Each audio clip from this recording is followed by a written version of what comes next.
it's not a bad thing at Texas, but it is very interesting because we've looked at Texas after a 5-7 season, not the way that the Steve Sarkisian era wanted to start. And Texas football in general has been, for the last decade, this program that has been underachieving based on expectations and based on even some of the talent that has come through there. We've changed over head coaches. The results have been largely the same, including last year. So last Thursday, Texas defensive tackle Moro Ojomo spoke with the media. And I want to read the full quote, and then I've got audio of Steve Sarkisian's response. And if you've gotten into this already, you understand that this is really getting at the root of Texas football in terms of all of the negative narratives around why Texas can't be successful. So question is, it seems like when you speak with so much wisdom and the bigger picture in the team, and you said only a couple of guys would get it, does the team listen to that? Or is it, quote, oh, that's Moro, the kooky old guy just talking about yada, yada, yada? And Ojomo responds, again, this is last Thursday. They're 18 to 22-year-olds that want to chase women, want to chase money, want to chase alcohol, and they don't see the future. They're very distracted by what's in front of them, and it's such a hard thing, especially guys that haven't been in a winning culture.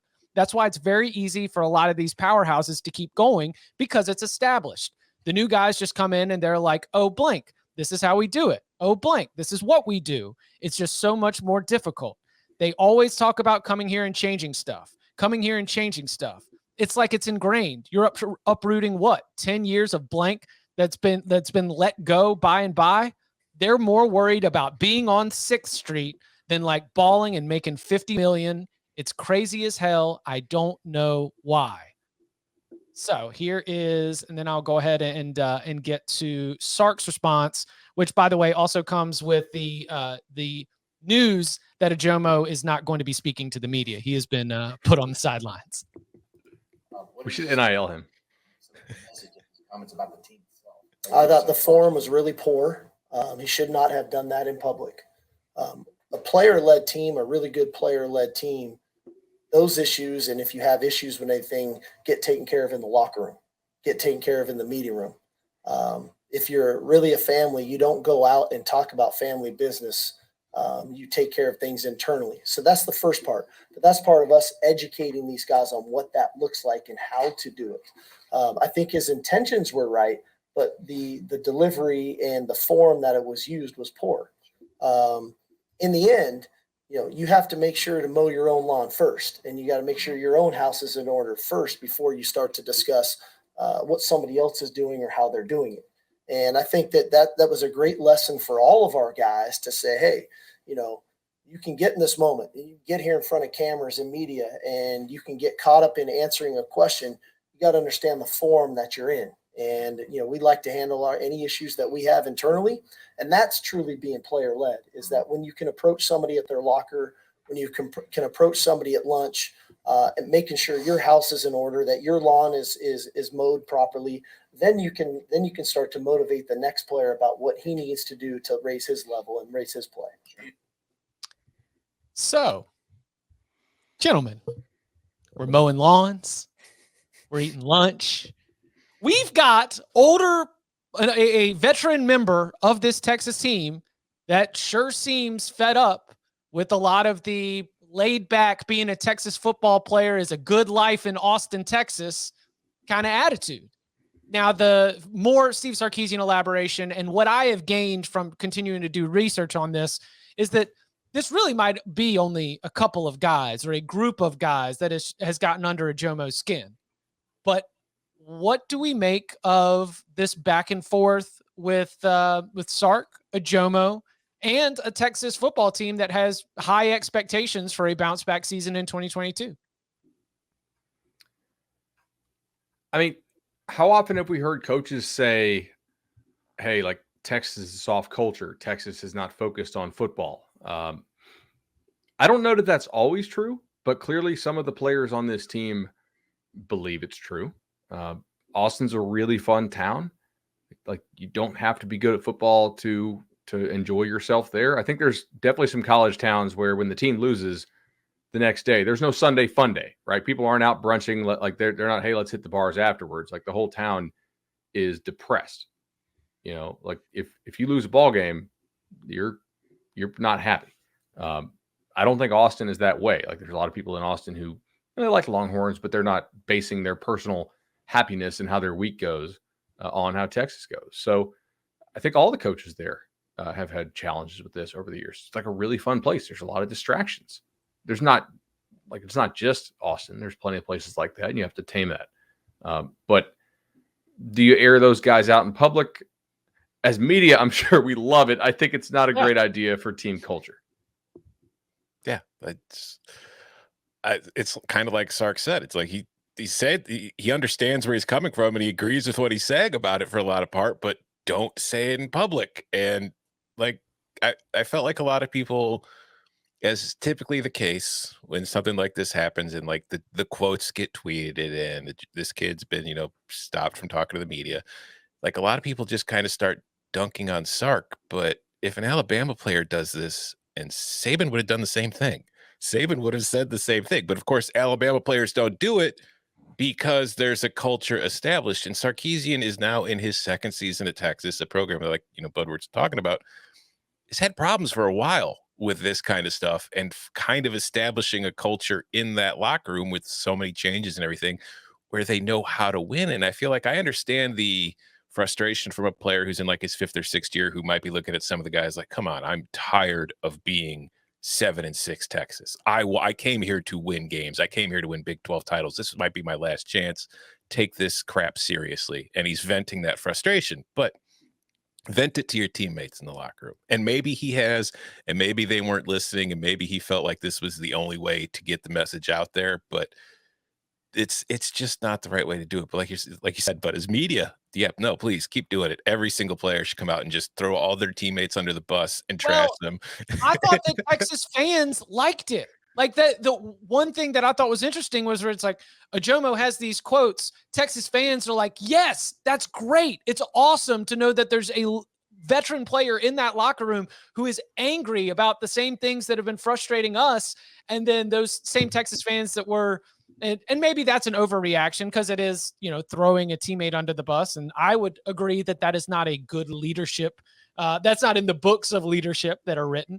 But I do think that that's where Texas fans are like, wait, and now you're telling him that now he can't talk anymore. That he was saying things that we were actually excited to hear. That kind of back and forth feels like it's another layer of this too. I'm shocked. I'm surprised you guys aren't more on the side of the player here.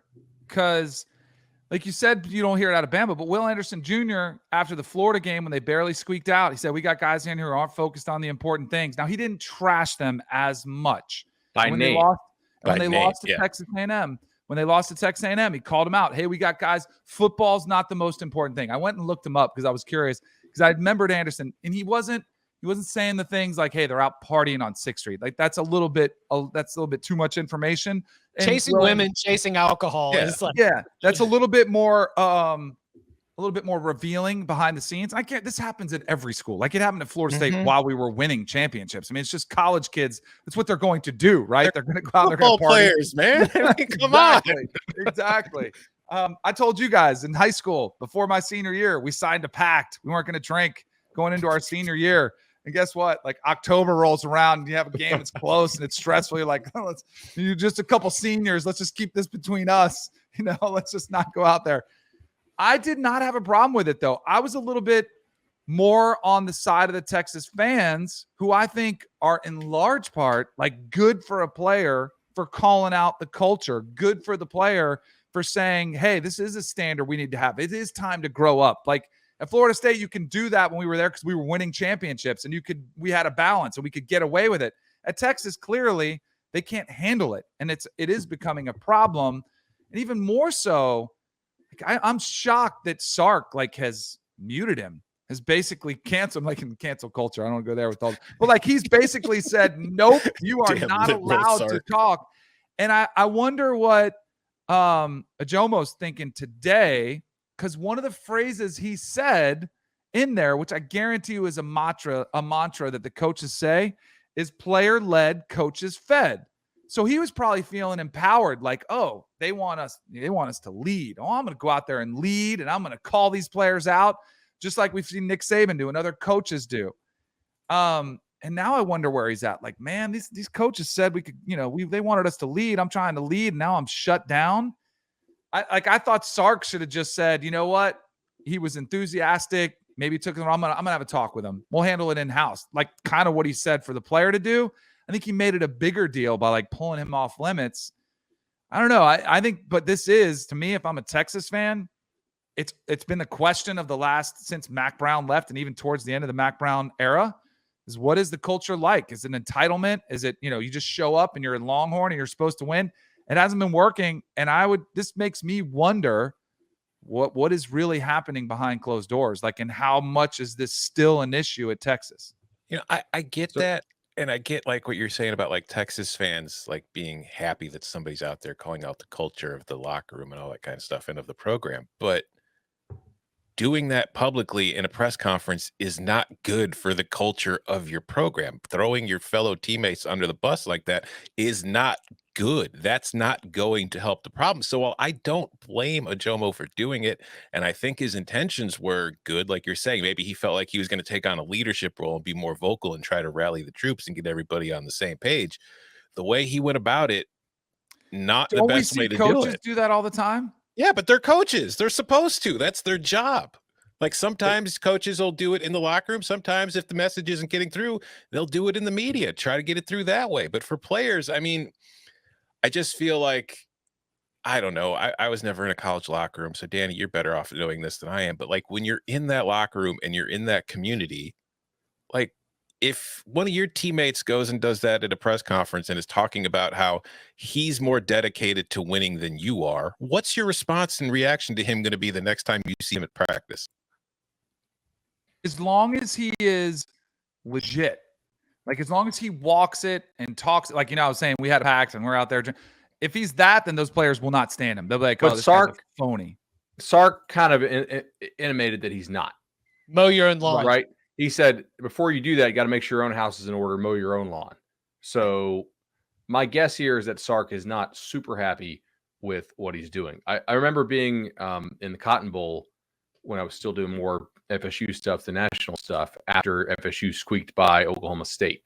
And a sophomore named Jalen Ramsey, not by name, but he basically said in so many words, I'm looking for the exact quote. I think we put it up as a video. He was like, well, I mean, guys, the older dudes in my position room just don't really give a damn. They're already thinking about the draft, and it's, September 1. Like, you could tell they don't really care about games. They're not doing everything that you need to do. And I don't think Jimbo called him out because it was Jalen Ramsey. And Jalen Ramsey talks a lot of smack, but he also works his butt off and is one of the most talented guys like to ever play the cornerback position, even though he was, a younger player. Yeah, he's all right. If Ojomo was a stud and like Sark thought he was a stud, do you think no?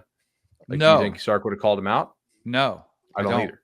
I also got to wonder too if there's like something to it where Ojomo's not one of Sark's guys. He was there before Sark. He didn't bring him in. He's not part of his crew. So I wonder if that plays a role in it too, where it's like, whoa, come on, buddy. And doesn't it? I mean, it's not a great reflection on Sark. No, that's kind of was my thought, was like, he probably doesn't love this being aired out. And I wouldn't either, but I still think you go to the player now and you kind of do what you said he should have done, as opposed to like, now he kind of crushed the player to the media.